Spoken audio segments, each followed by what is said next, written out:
What it do, flight crew? FTC. Flight team stand up!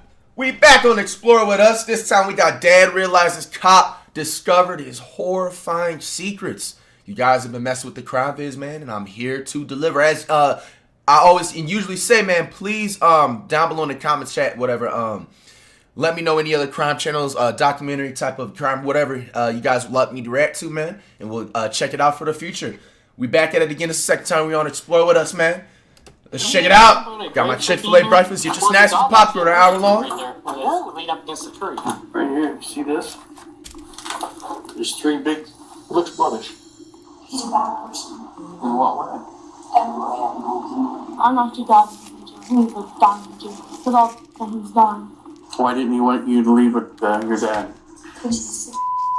When 56-year-old James Jim T. Whitaker suddenly vanished, police believed their biggest concern would be unraveling the truth of what happened to him.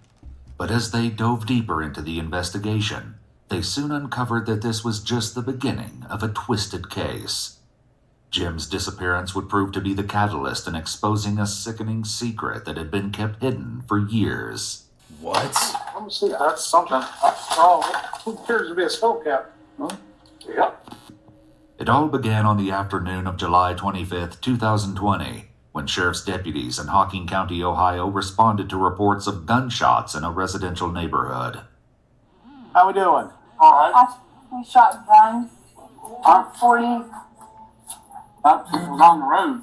Well, she said you got a horseshoe there. I shot him. Shooting 22. The deputies were greeted by 18-year-old Melody Dixon and her father, 40-year-old Michael, or Mike as he was most often known. While Mike had been staying at his friend James Jim Whitaker's property for about 2 years, Melody had moved in about 4 months ago. While nothing may have seemed amiss with the father and daughter initially, police would likely look back at this interaction with concern later. What'd you shoot in it? What kind of ammo? Oh, hold on. Okay. That'd be terrific. There was something far more alarming going on at this house than disruptive shooting. However, with the residents being so cooperative, the deputies had no reason to think that anything was amiss. They would soon realize just how wrong they were. Was you shooting anything else? That and the 22. Okay. I only shot that once, and I can show you where it hits a tree. Okay. Because I know they go far. It's like shooting a rifle, the new ones. Well, it's no big deal. We had somebody that fired a gun and it struck a windshield. Nobody got hurt or anything like that. The father and daughter were let off with a warning, and the deputies departed. Just a few short hours later, though, another deputy would be back at the same property under vastly different circumstances. Jim's family had called the police to report him missing. This is my dad's property, Jim Whitaker. Okay. We haven't been able to communicate with him for 20-some days. He's not in his house. Yo, one thing, like a side note, man, just looking at like the environment, like this, like both of these or whatever families are living, bro. Like I don't know how do y'all that live out in the woods like this, like how do y'all do that, bro? Because, bro, I just, like, side note, I'll be literally, like, paranoid every single night going to sleep. Like, a bear will pop out, a wolf will pop out, like, a panther will pop out, depending on where you at, you know what I'm saying? Like, bro, just, like, bro, the wildlife species, like, come on, like, you know they exist in the middle of the woods, like, here. And just, like, let alone, bro, like, it's just, like, so, like, in a secluded, in the middle of nowhere look-alike. So, it's just, like, I feel like anybody can just, like, pull up, and you feel me, like, just do something, and they'll be able to low-key get away with it because it's, like, not close to, like, a city or, like, more upgraded technology. It's, like, you feel me, like, you see it's, like, deep in the woods. It's like they're in the middle of, like, a rainforest, you know what I'm saying? Like, I don't know how people can, like, live like that. Obviously, you can, you know, have your own firearms and stuff like that for, like, you know, knock on wood if some danger happens, but I just personally, I could never, like, just live like this, in my opinion. It just, even, like, where your cars are at, like, you got to pull out, and you just got so much dirt, and, you know, you're running over rocks and everything. I've always wondered, and I'm pretty sure the internet is definitely not good over here. So I've always wondered, people just want to just live away from it. There's nothing wrong with that. I just be wanting to know how do y'all. Happened to him. There's other people in here when we got here. They left about as soon as we got here. They didn't give us no answers on where he was. The thing is, I know my son. He's never done this. 56 years old. He's never just disappeared. Right. Jim's mother said she'd last talked to him at the beginning of the month, around the 4th of July. They frequently spoke and had made plans to check in with each other the next day. But Jim never answered the phone again. While it was clear Jim was missing, police were likely alarmed to see that Mike and Melody had also vanished. The nature of their relationship... 1 second, y'all. Let me pray before I eat my food. Come on, Jesus, bless with food, receive. Amen. Along with the reason they decided to suddenly depart, raised more than a few questions. Jim's family had actually seen Mike acting suspiciously earlier. I ain't gonna lie, he just looked after low-key the a little deputies who off, bro. responded Something. to the reports of gunshots left. He had a 50-pound bag of dog food in one hand, a live dog, a chainsaw, and reached over and grabbed 5 arrows off of that thing that's out there and a pair of gloves. If I see somebody do that, instant platinum Menace to Society badge, bro. Bro had a chainsaw, bro. What movie did that come from where the chainsaw was? Those were not the only Was that one Friday the 13th game, or was it something else? Freddy Krueger? Bro, seeing somebody with a chainsaw in this day and age, just unless they're not using it to cut grass or trees, come on, you got automatically was missing they up from to the something. house. Some of Jim's things were missing too, including a firearm, a crossbow, and 2 TVs. It's possible that he just took his personal possessions right here. It's very unlikely. He has struggled to I keep this understand. house I'm just for saying it's a years. possibility. It's a possibility. Okay. But he would have done that when my mom died, not now, just all of a sudden. Okay. Still trying to figure out exactly when Jim went missing, police also spoke with his friend Keith. While he provided interesting information, the story got even more bizarre. Keith claimed that Mike had showed him a strange note, allegedly written by Jim back on July 12th, 13 days earlier. Mike came out. We were fiddling with something in the garage. Mike was fixing something, and I was sitting there fiddling with it. He came in the house, and then he come back out, and he's like, I just found this in Melody's stuff.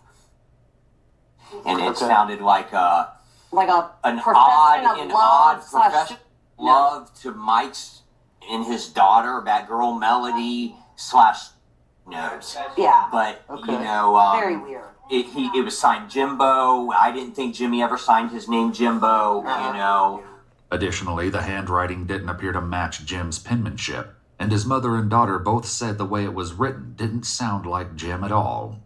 While they didn't know it just yet, this note would end up being a huge clue, helping to explain what exactly had happened to Jim. As well, the timing of the note meant that Jim could have been missing for weeks at this point. It was clear that something wasn't right. Unfortunately, the most likely sources of answers were Mike and his daughter Melody, and they were nowhere to be found. The next day, several deputies and detectives from the sheriff's office returned with a warrant to Jim's property to conduct another search. What they uncovered made their hunt for Mike and Melody even more urgent. Really? What's in the basement? That's where Michael was staying at. It was a bunch of crap. Ew. I would definitely... Where what? Hell no. Bro, I don't even know what's gonna happen. Bro, the fact that they have a chair in the middle of the way to get down to his basement, they want some type of object to be obstructing their walkway entrance is already suspicious. You know what I'm saying? I don't know what's gonna happen, but bro, right off the bat, I'm already gonna think I'm gonna be discovering something crazy. Cause there ain't no reason why you got a chair in the middle of your basement entrance, bro. Who kicked in the door? I'm just trying to determine what was like it and what was new, that type of thing. But that door has never been locked. Never, ever. So Mike can put that on there. do you know why? No, I have no idea why. When the officers entered the basement and saw the conditions, they quickly realized that this would not be an easy search. One thing, however, likely stood out to them right away. Mike and Melody were both supposedly living here, but there was only one bed. While this was clearly concerning, it was only the tip of the disturbing iceberg when it came to Mike and Melody. Smells like feet. I think my smell quit. What? So I think I quit smelling a while ago. No blondies.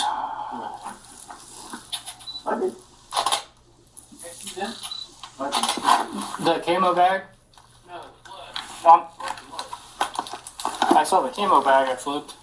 You can have the light on. Bro, which looks worse, the Pissman house or this right here, bro?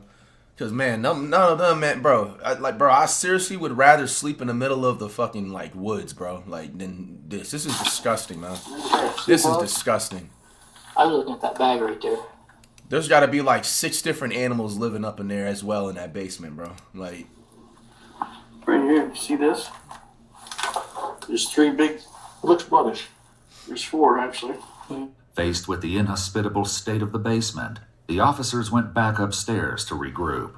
Eventually, they decided to call out a K9 search unit to go over the entire property, inside and out.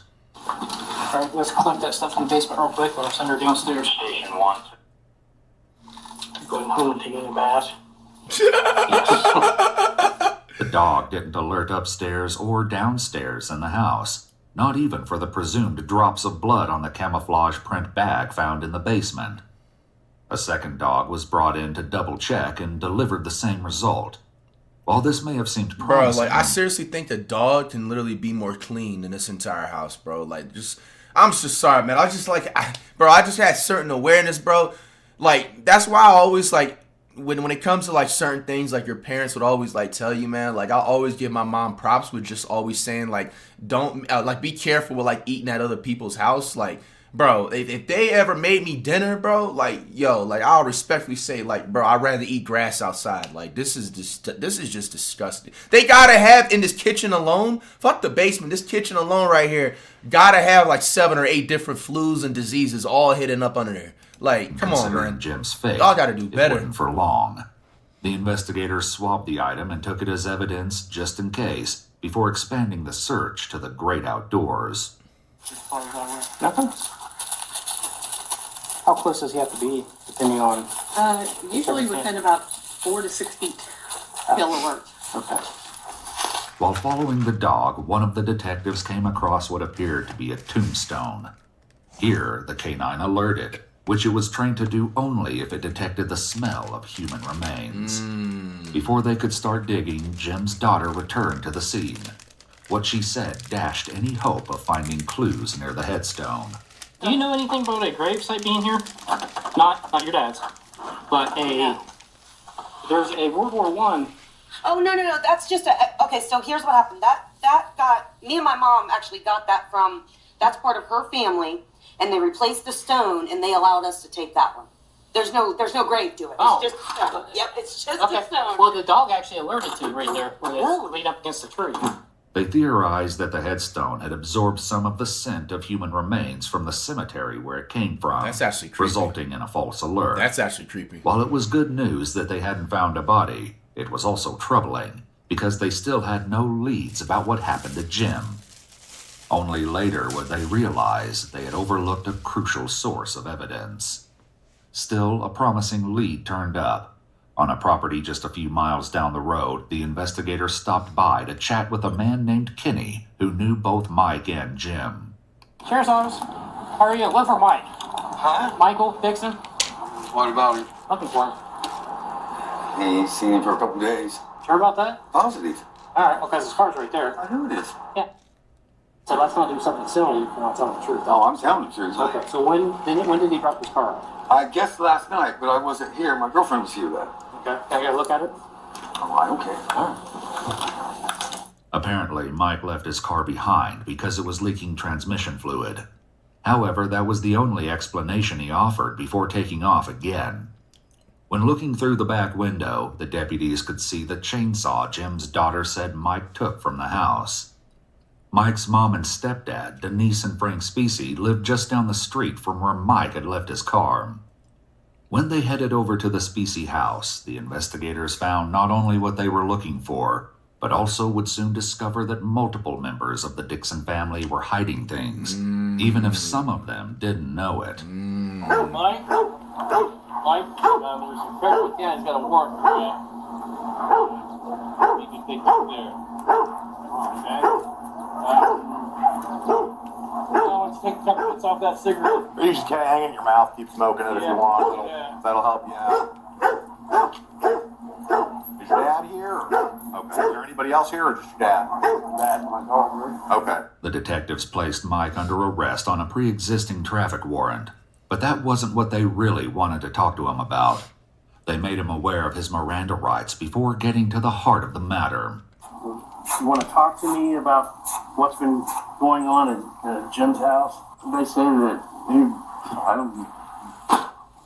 daughter come down a few days ago and said that I had to get out of the house. He's been gone, I think, since the 5th.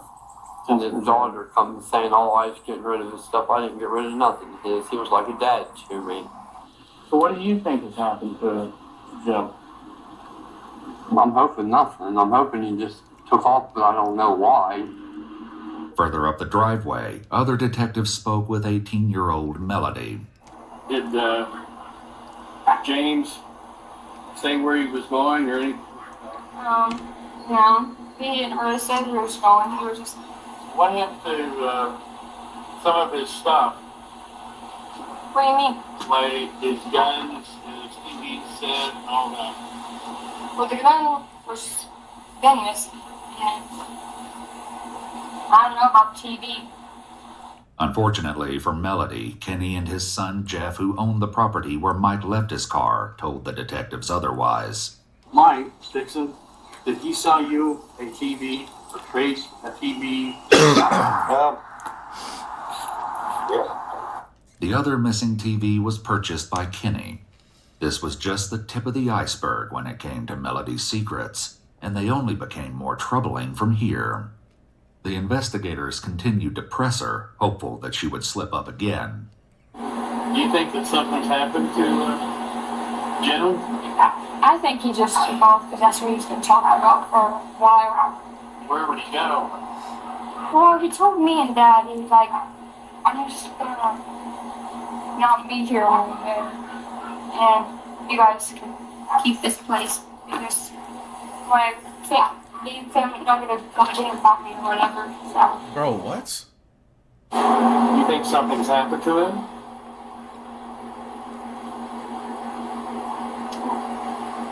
I don't really know because last time I seen him was 4th, 5th. Melody was talking to police on the 27th, meaning that Jim had been missing for around 23 days at this point. Damn.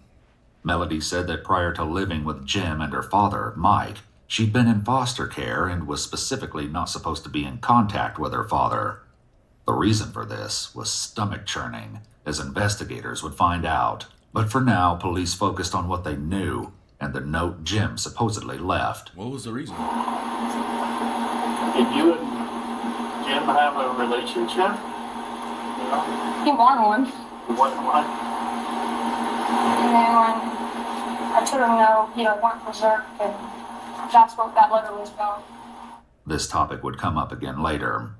Currently, the detectives probably noticed that despite the dire situation, Melody's priority was clearly not the missing Jim, but her father, Mike. Is he going to jail? Mike?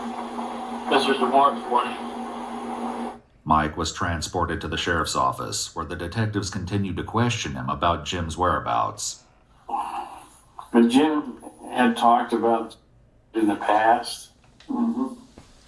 Was there anything to indicate that he was going to, that his depression had reached a limit on that day? I didn't think so. Didn't think so? But I mean, if he was going to basically, why would he take the TV? Yeah. While they'd already found the TVs Mike sold to Kenny and Jeff, investigators also tracked down more of Jim's missing property. A firearm matching the description of Jim's favorite rifle was sold on July 6th to an acquaintance of Mike's named Tommy, but he resold it 2 days later. Investigators were able to track it down and collected it as evidence. When chatting with the detectives, Tommy revealed more than just the location of the rifle. He also shared some concerning information about Jim and Mike's odd relationship. Because, see, Michael beat out that old man a bunch. Like, yeah, they got in a fight a lot, man. That old man would get high on meth. That old man was a meth head. And he'd get high on meth and stuff, and him and Michael would get into it, hot and heavy. I mean, he blacked Michael's eyes, and Michael blacked his eyes, too. I mean, they was like they was two fighting married couple. I swear to God, that's what you thought. The next day, when the deputies returned to ask Tommy a few follow-up questions, he had something else to add, this time sharing what Mike had apparently told him about his daughter Melody and Jim. He had said that he had caught his daughter and him in bed. I asked him. That's what my kids asked him right in my living room 2 days before you guys arrested him. I asked him if he did it. And here's his exact reaction when I asked him. He was like, no, man, I didn't do it like that. Like, eating, like, how you put that? You know when somebody's being sarcastic? Like, you know, like you can see in their voice and hear that, you know, he knows more than what he was saying. Everything Tommy shared was concerning, and investigators' suspicions only increased when they spoke to some of Jim's neighbors. He mentioned that he was going to kill Jimmy, I don't know how many times. So several times. And this was even before Melody showed up down here. But they get in fights, and they burst at each other. They get in fights, and the next thing you hear was a couple gunshots, and you have to wonder, okay, did somebody shoot somebody this time, really, for real? At the sheriff's office, the investigators shared similar concerns with Mike. I guess what makes it look strange for you, Mike, is that you guys continued to live there and never let anybody know that Jim was missing. I mean, why not call the sheriff's office and say, hey, this guy's left, the TV is missing, his gun's missing, and I haven't seen him for a few days. Even though I understand Jim's an adult, but why didn't you go ahead and call us? I don't know, I should have when I was going to. I asked a few people what they thought, and they said, oh no, Jim might be doing something you don't want the cops to know about. I should have called you. And then Mike made a mistake. Nah, I cared about Jim a lot, I did. But I mean, I'm not funny, but he was like my uncle. Alarmingly, Mike used the past tense when referring to Jim. It only got worse from there. Mike soon confessed to something so horrendous that not only was he placed under arrest, but detectives returned to the Specie residence to bring Melody in for an interview of her own. Really? How are you? Good. Yeah. Melody, I'd like to take you down to Laurelville and talk with you about your dad. Okay? You okay to go? You're not under arrest. You're not under arrest or anything like that. We want to go down and just have a conversation with you in a nice private area. Melody agreed to go back to the station. Once they got there, the detectives made her aware of her Miranda rights before finally getting down to business.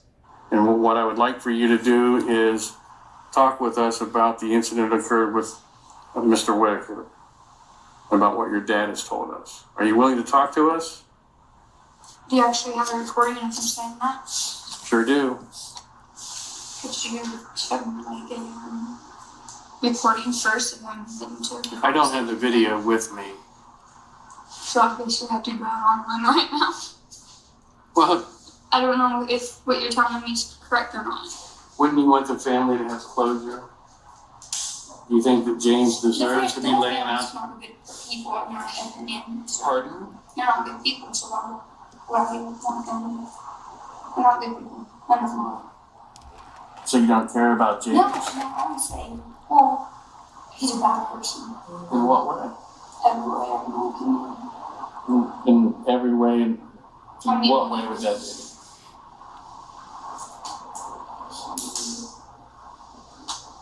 Dad was just trying to protect me. Why do you think James is a bad person? Yeah, because we got him from the house and told Dad he had to leave, but wasn't having to leave.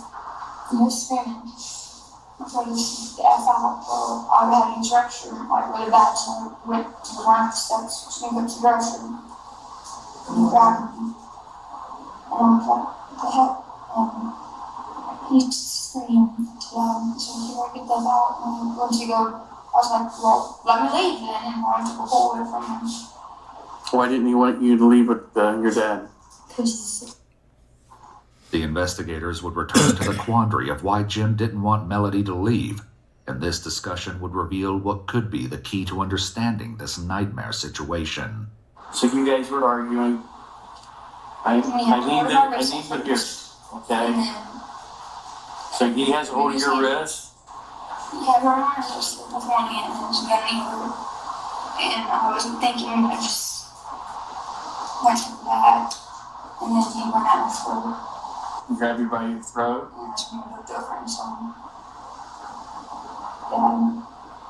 This wasn't the full story. Melody was leaving out some of the most chilling pieces, but for now, detectives had no choice but to turn to Mike, who told them a similar story, resulting in his arrest. Not only that, but he also agreed to go back to the property and reconstruct the crime scene for police. I told him I was going downstairs to get my gun, and I went and got my gun. Come up? Yep. That's when Melody was coming out of the thing. I could hear them scruffling a little bit. What were they saying anything to each other? No, I just heard her kind of like yelling, and supposedly she grabbed like this gun. She said all she remembered just looking down the barrel of it. I heard the safety on this gun click off, and that's when I shot mine. So James saw that your dad was pointing a gun at him?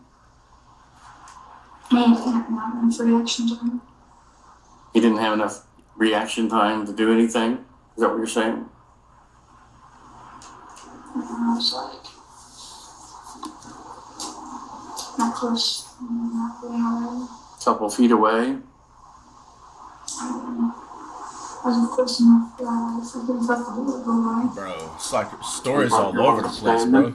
Okay. And if he would be come forward towards me a little bit, no, that way, just look right there.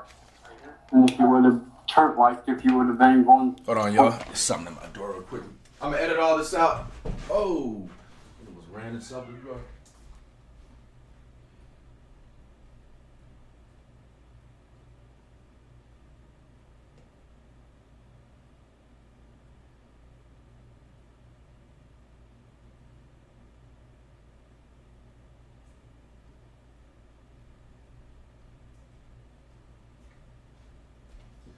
Alright, y'all, thanks. I'm gonna edit all that out, man. You got nothing to worry about. But like, yep, right like that. Right there. Right there? Yep, now right just like that, exactly. And where did you hit him in his body? Right there where he's pointing towards his eye. The investigators had now confirmed that Jim was deceased, but the location of his body remained a mystery. The issue of motive would also come into question when police found evidence suggesting that there was something sickening going on behind closed doors. Really? He only did what he did because of me. This, as it was later revealed, was probably true, but perhaps not for the reasons Melody was giving. He wasn't doing it because he's a evil person or whatever. I understand. He's just trying to protect you. And I don't think he should get like maximum punishment or whatever, like everyone else is. Yeah, it's basically. Wait, what? Punishment or whatever, like everyone else is. What does she mean by that? What does she mean by that? Whatever he did, he doesn't deserve to get maximum punishment like everyone else. Is she trying to refer to like anybody else that does crime? You know what I'm saying? Like that they shouldn't. Like, what does she mean by that? Yeah, it's basically it was my fault that started. No, it's not your fault. I wouldn't say that. Because if I wouldn't have wanted to go to steps, that wasn't wrong. No matter the truth, the gory efforts that followed Jim's death meant that the Dixons were in a heap of trouble. Did he talk about how he cleans it up? Supposed to bleach. Bleach? Do you know where he bought the bleach from? Was there bleach at the house? Yeah. Did you cover up anything over here? Did you clean anything? Yeah, I cleaned. Did you clean up on the wall? A little bit, and then over the flatter up, you can kind of like right in that way, you can see stuff. Where was most of the blood? On the floor. It was most on the floor. Yep. Was there a puddle? Down there. In the process of the cover-up, Mike had also rearranged some of the furniture. Surprisingly, he hadn't done so alone. The only reason I didn't think much about it is because me and Jimmy were talking about it. And Mike may have even been in the room before Jimmy had not been around. Not been around? You know, yeah. Well, we just actually rearranged stuff around and, maybe threw away trash or stuff like that. Nothing was cleaned.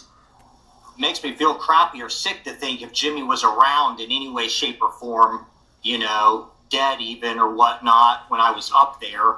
While Jim's friend Keith was nothing more than an unwitting accomplice, others were far more involved in the case than they let on.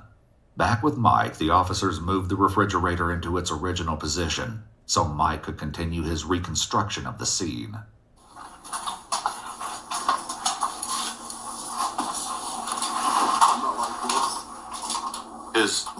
Where was the gun? About where my feet are. Which way was the gun? This house is so dirty, The bro. barrel was towards that. Use that. This was it. Say, this is the barrel like that. It was up right there. Was it laying on him? Up right there. So where's the butt of the gun? That's the butt of the gun. That's just when I come up here and I took my hand over that way. Kicked it out, and then what? And then I reached down like I told him to see if he had any calls Okay. And then what'd you do? Where was Melody? over there. About where that baseball bat's at. Once again, Melody filled in more of the missing details. What kind of clothes did you have on at the time? My graduation dress, Graduation dress? What color? white. What did you do with it? Pretty sure my dad burned it because it had stuff on it. While Melody believed her father burned the dress, he never admitted to it. When the dress was burned, however, was an entirely different matter. Jim's neighbors provided a little more insight. We were sitting here just enjoying our 4th of July, and Melody comes walking down the driveway. And she stood there and asked if we had any gas that she could buy from a gas can. And what she was wearing... Like gas or just actual gasoline? Which one? We all noticed that it looked like it had a blood stain on the middle of it. About that big around. When examining Jim's financial records, the investigators noticed that his debit card was used at a gas station on the 4th of July. This very well could have been the last place Jim had gone, but they also probably had to wonder if this transaction was made by Melody or Mike using his card. Unfortunately, they never found out, as the gas station footage had already been recorded over. But something else Melody said in interrogation clued the investigators in on who else may have known about the crime, and lied about it as well. Is your family like Frank, or is he married? Are they supporting you? I mean, are they being nice to you at least? Yeah, my grandpa, Your grandpa? Frank. Frank? Okay, that's your grandpa. Have you tried to talk to him about it so that they understand what you're going through? I mean, yeah, I don't ever really talk to my grandpa. But the other ones, you can't really trust him. Mike also revealed that he told his stepdad Frank about killing Jim. This was about to be a big problem for Frank, as the police headed back to the Specie house a third time. With that being told, I want you to understand something. I've already talked to Mike. I've already talked to Melody. They both indicated to me that they talked to you and told you of the involvement of James' death, or Jimmy, if that's what you want to call him. When did he tell you this, and how did he tell you this? Was it right after it occurred, or a day or two afterwards? So when they come here, I thought he shot at him. I didn't know. You just said he shot him. Shot at. Shot at. That's all that's the way it was phrased to me. Okay, and he didn't say, I killed him. No. He didn't say, I buried him, I get rid of the body. No. Anything like that. No. But that's when I would have gotten a hold of somebody and found out what was going on, because I knew Jimmy years ago. Did he try to bring a weapon here? No. Any kind of gun at all? Handgun, long gun? Not that I've seen.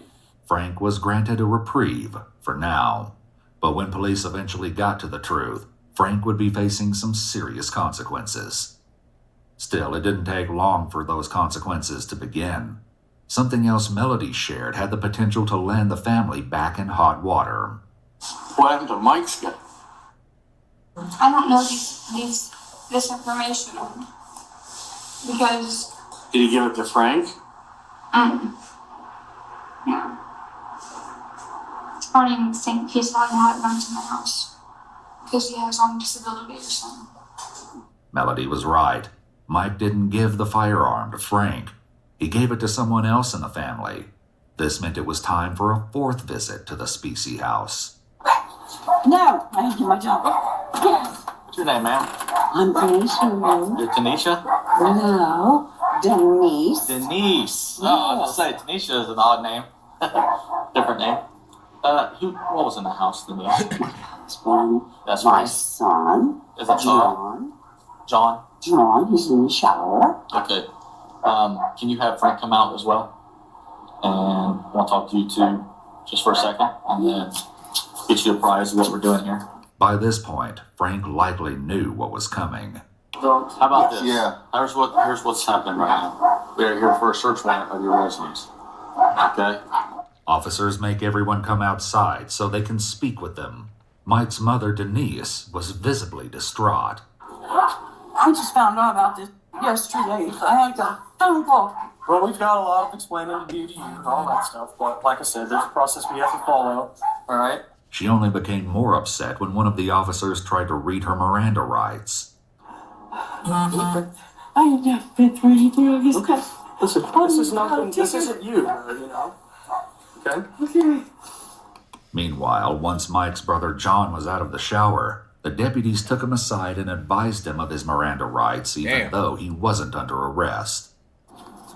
Essentially, there's only one question that I really need to ask you. Gun? Correct. Where is that gun at? Get it out of my trunk. It's in your trunk? Sir. You know, the question is Michael brought you the gun. I bought the gun from my brother before any of this ever happened. He kept asking me to borrow it. He wanted to go hunting with it. And then he showed back up with it that morning. I didn't know yet. He just showed up with it. Here's your gun back. The suspected murder weapon was exactly where John said it was. John had something else to share, besides the location of the weapon. This has been brewing. Jimmy and Michael have been threatening to shoot each other for 2 years. The reason why things had escalated now, rather than any other time, was nothing short of scandalous. Did Michael tell you that he shot and killed Jimmy? No, he did not personally tell me. He did not. He didn't personally tell you, but did anybody in the second hand tell you? I am willing to plead the fifth on that. John chose to plead the fifth. He did not get in any legal trouble. In addition to sorting out who knew what about the crime, police still needed to locate Jim's body and try to work out the true motive for his death. Both tasks would be far trickier than anyone bargained for. What happened then with James' body?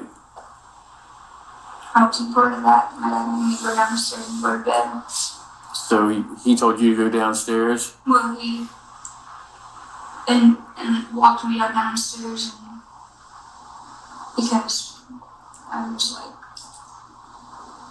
shocked when he kept screaming my name, but I wouldn't move. He messed me up, grabbed me, and brought me downstairs, and like helped me in bed, told me to stay in here for a little while, and I fell asleep. Mike provided first-hand horrific details of what happened next. He was right here. I took and I slid his head over this way. I put his sled right here beside him, took and rolled him over, took and got hold of the sled, put it here and rolled him over onto it, and rolled him out the door. The sled Mike used was a deer sled, frequently used by hunters to haul heavy game home. The story only got grislier from there. So when you woke up, was the house, was all the blood and everything cleaned up? It was already gone. Mm-hmm. So you didn't know where any of that stuff went to? He said he burned it. Did you ask him or did he just tell you? But he told me the night before I was going to go take care of everything and burn it. You never actually witnessed how the body was dragged out of the home? How it was removed or anything No, like because he that? didn't want me to know. He didn't want you to watch? Wow. He knew once. pulled the trigger that he did that. And he shouldn't have done it. While Melody and Mike both insisted that she didn't help clean up the crime scene, police likely found it hard to believe that Mike could have pulled off the entire cover-up without help. Melody was also in trouble for lying to the police when they first asked her if she knew what happened to Jim. As a result, she was placed under arrest for obstruction of justice. Sheesh. While Mike was doing his walkthrough and reconstruction of the crime, Melody was also brought over from the jail to do her own on-site interview. While there, she saw her father for the first time since his arrest. Yes.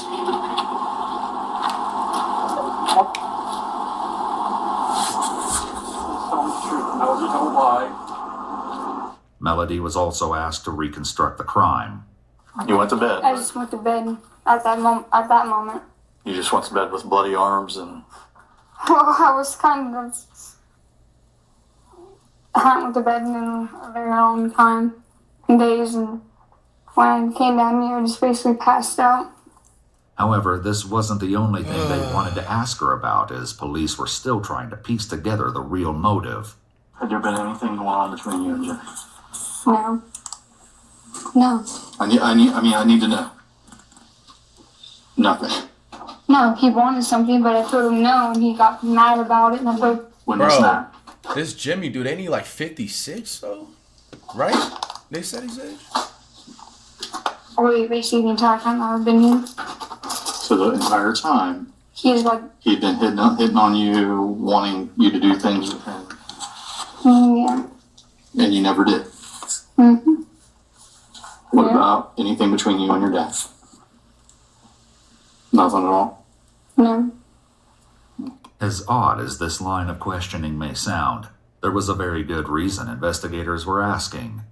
There was something unsettling going on with Mike and his 18-year-old daughter, Melody.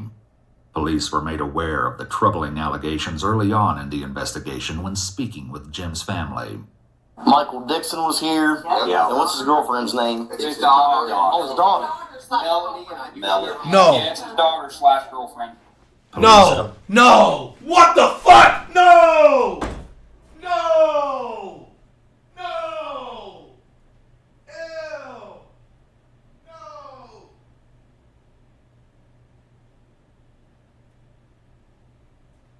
No. No. Whoa. Yo, no, I wasn't ready for that. Hold on, man. No, I need to replay that back. I hope I heard it wrong, honestly. I hope I heard everything wrong, bro. No. Michael Dixon was here. Yeah. And what's his girlfriend's name? It's his daughter. Oh, his daughter. Ew, bro. It's his daughter/girlfriend. Police had also Bro, right off the spoken- bat, bro should literally have 5 life sentences, bro. Like, right off the bat, hearing that. That is fucking disgusting. Bro, that is the most sickest thing. Bro, ew, bro. Melody's mother, Brandy, and what she shared added an upsetting layer to the case. Nah, man, people Brandy are explained weird. the reason that Melody had been put in foster care and was not supposed to be in contact with her father. Ew, bro. The Children's Services decided not to let Melody go back out because they think there was a possibility he made out with his own daughter. Foster Ew. care. When she came up here and started visiting me, she wanted to see her dad, but nobody could stop her because she was 18. She started seeing her dad, but I don't know the things he said to her or whatever, but he got her back on drugs again, like meth and all that crap. Brandy said that there were multiple previous CPS reports detailing an ongoing struggle to keep Mike and Melody apart, but this is unconfirmed. Brandy also alleged that Mike's mother, Denise, was not only aware of the incestuous relationship, Ew. but had purchased lingerie for Melody. Oh my fucking gosh, bro, give this nigga like 7 life sentences, bro. 5 life sentences ain't enough. I need as many as 7. Bro, this is disgusting, bro. You got all this woman in the world and you choose to date your own daughter, you fucking sick, nasty bastard. The fuck, bro? However, that's we do not have disgusting, evidence bro. to confirm this claim. Melody's younger sister made even more revolting claims. Whenever we lived out with his mom and dad, I walked in the trailer and Melody and him was on the blanket, but maybe. You said that happened out at Breaking Denise's house? Was that Yeah. like a long time ago? Or like... It wasn't. It hasn't even been a year yet. This September's going to be a year. They'd always hold hands and all this. And he tried to hold my hand. He was like, "Come on, baby girl, you can hold my hand." I said, "No, you don't need to." How do you? That's just nasty. I'm not like 2 years old. I'm actually glad he's in jail. He needs to die in jail with all that he's done. Horrifically, Brandy and Melody's sister would not be the only ones to share troubling information with the police. Keith, the Whitaker family friend who had unknowingly helped Mike rearrange the crime scene, told the police that he had tried to convince Jim to kick Mike and Melody out, as he suspected they were having an incestuous affair. He told police that on multiple occasions while he was over, Mike and Melody would go downstairs together, and he would hear sounds of intimacy shortly thereafter. On one occasion, he said Melody invited him to stick around so they could have some fun, which sent Mike into such a rage that he grabbed a weapon and shot it out the back door several times. With the possibility of an illicit father-daughter relationship now in the mix, the investigators had to wonder if this could have been a factor in Jim's death. Little did they know, the case would get even more twisted. This is weird, While investigators had Melody and Mike at the crime scene, they focused on trying to locate Jim's remains. During his reconstruction of the crime, Mike walked the investigators through the chilling steps he took to get rid of the evidence. So, which way did you drag him down into here? You drug him right through here? And then show me where you laid the body. What's your feet in that stuff, buddy? His head was about right there? And the feet were down that way? And his head is about where your feet are? Okay. And you say you burnt him 10 to 15 hours? Yes. And this whole time you were using wood, sticks, accelerant? Well, really not the only time I used any accelerants when I first started it. Mike also said that he burned Jim's cell phone, multiple shotgun shells, and other spent casings. Mike, how much stuff was piled on top of him, on top of the body? Probably a foot or two. A what? Foot or A foot or two. two. So you got a foot or two on top of him. You light him. You throw tires on after it's going. And wood. And you just kept throwing that stuff on there? For a little bit, not all that long. Then once I got it going, I went in the house. Okay. Did you stir it around? Fluff him up, let's say, like you fluff a fire up? Once. You did? Did you see his body then when you fluffed it? Did you come out and make sure that he was gone? You didn't look at it to see if there was anything left? No. The investigators were inclined to believe Mike, as they'd already found a way to substantiate his claims.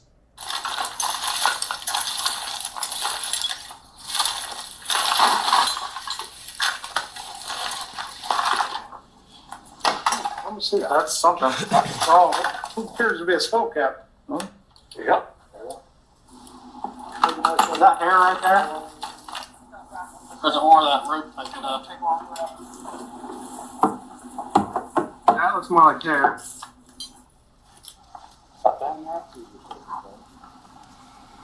What? Yep. Looks like it. Cleans it. There's some more. The initial investigators and the K-9 units had passed over this very burn pit without alerting. Along with the bone shards, the investigators also found a bone with what looked to be medically implanted scaffolding. Jim's doctor confirmed that the device could be consistent with the spine surgery Jim had years ago. But it still wasn't over. According to Mike, there was another place that needed to be searched for the rest of Jim's remains. Just a few days after Mike and Melody were arrested, the sheriff's department decided to pay Mike's stepfather, Frank, another visit. Alright, so this is what's happening. I have a warrant for your arrest. What? Okay, for obstruction of justice, okay, during the investigation, okay? What? Alright, so I'm gonna place you under arrest right now, okay? I need you to turn around, put your hands behind your back. Frank was cooperative, but Denise wasn't shy about expressing her displeasure. This sucks. While Frank was in jail, the lead detectives, along with the prosecutor, once again tried to convince him to share what he knew about the case. What he revealed was appalling. There was conversations that I know you had with Michael, with Melody present, especially when it came to destroying the teeth. Frank insisted he didn't know anything until they showed him a video clip of him mentioning this to an officer. Sheesh. At which point, he magically remembered. Magically, of course he did. He destroyed the teeth. How did that come out? He just come out and said it because he seemed like he really got into it. He just seemed like it was weird because he seemed like he enjoyed it. And I'm like, you enjoyed something like that? I need to understand how he got from Jimmy's gone to describing in detail to the point where you think he enjoys destroying human teeth. Because that's a big jump. And you've given me no detail here. Did he say whether or not Jimmy was dead when he knocked the teeth out? Yeah, he said he was gone. That's what he kept saying. He was gone. He didn't say nothing about him being dead. He's gone. After learning this, the detectives brought Mike back out for another walkthrough and enlisted his help to find what might remain of the teeth and the jawbone he said was kept with it. What? What was it in again? A bull.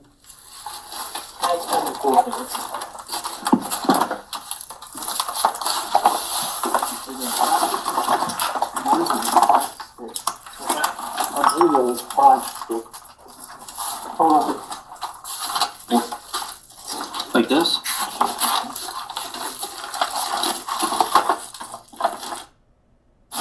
You put it underneath this shelf or underneath here? Underneath right there. Could it be anywhere else?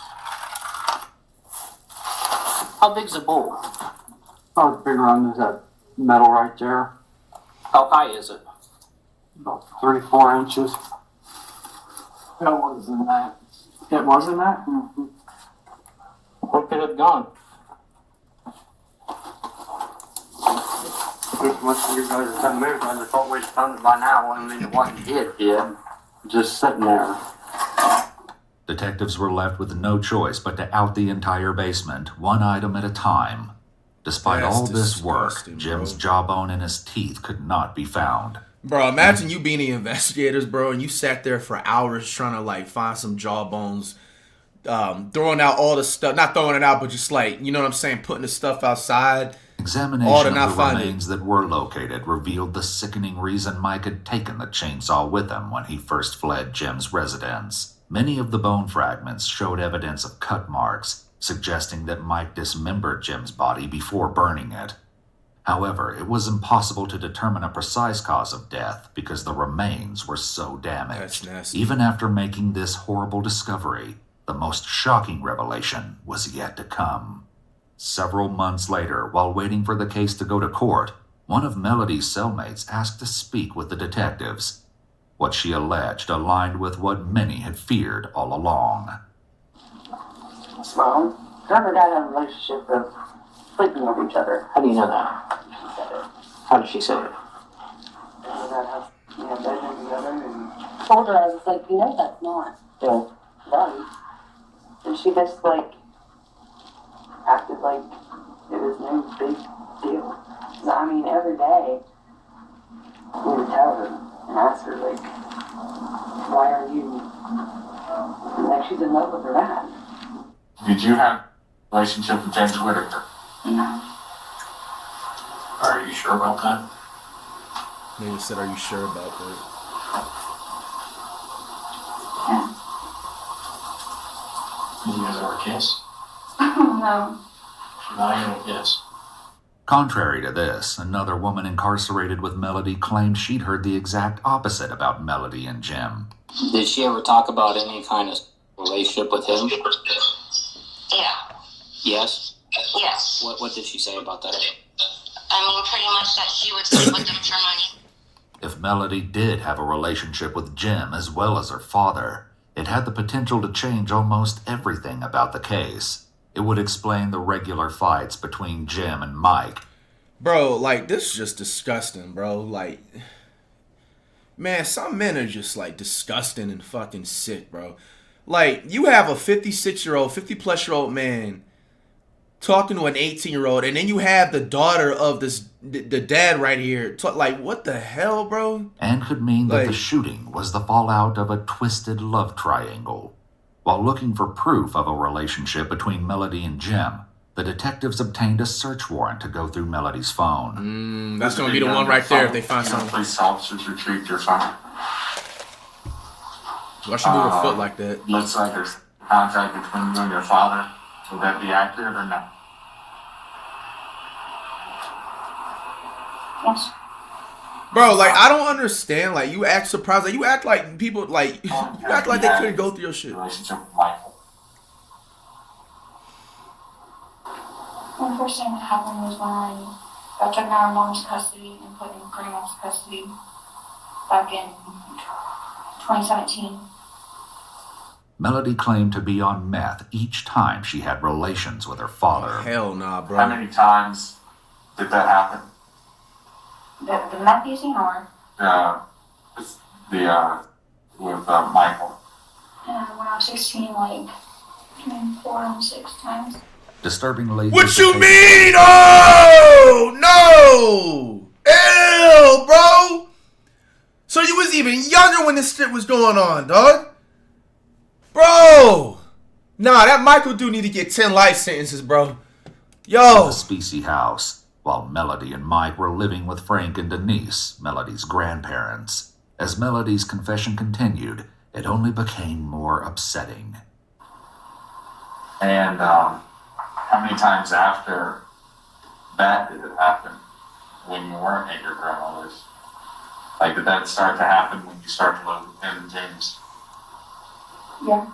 About how many times? I don't know if I can count.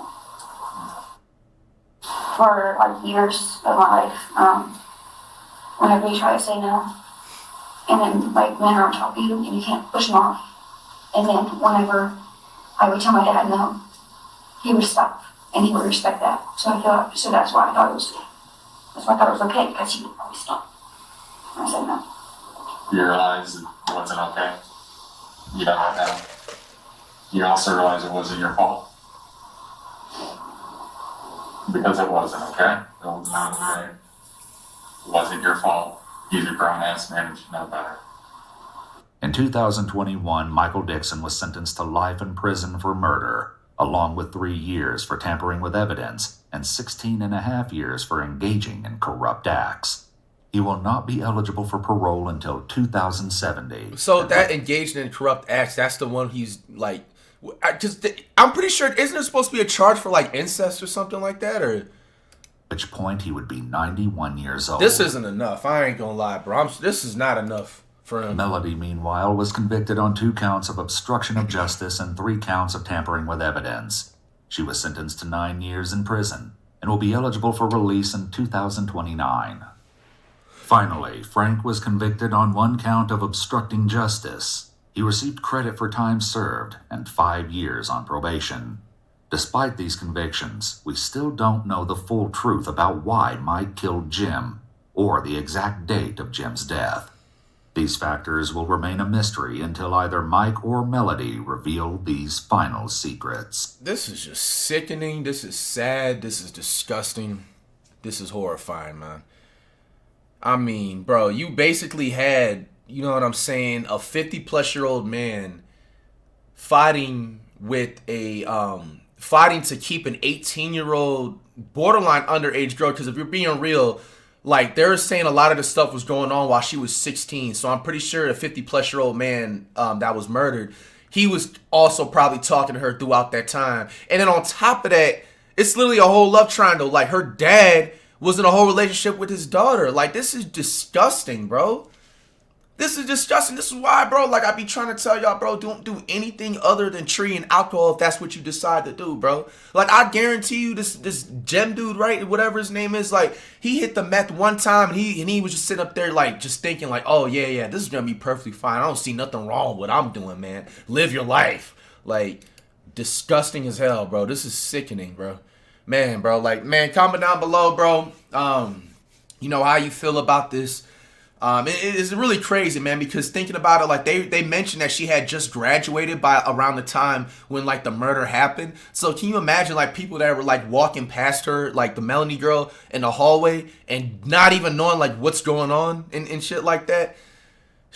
Man, it's crazy, man. It's crazy, man. And then like also like the side note, like to just see how nasty and disgusting like that entire house is and stuff like that, bro. Like it's just, man, people just don't care, bro.